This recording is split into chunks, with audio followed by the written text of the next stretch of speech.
নমস্কার, আমি রেবা আপনাদের সঙ্গে আবার একটি নতুন রেসিপি নিয়ে এসেছি। সেটি হচ্ছে উচ্ছে ভর্তা। এখানে উচ্ছে ভর্তা বানানোর জন্য নিয়েছি এখানে দুটো উচ্ছে আর একটু আলু। এটাকে ধুয়ে ভালোভাবে সিদ্ধ করে নেব। এই দেখুন, আলু আর উচ্ছেটা সিদ্ধ করে নিয়েছি।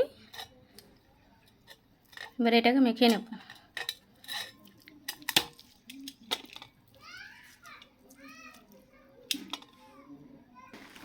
দেখুন, উচ্ছেটা মাখা হয়ে গেছে। এবার এর মধ্যে একটু সরষের তেল, অল্প লবণ, কিছুগুলো পেঁয়াজ কুচি আর একটা শুকনো লঙ্কা, এটা দিয়ে এটা মেখে নেব।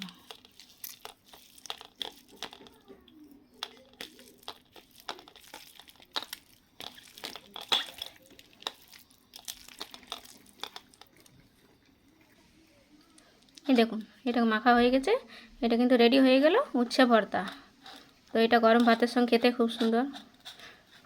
এভাবে বাড়িতে বানিয়ে খাবেন।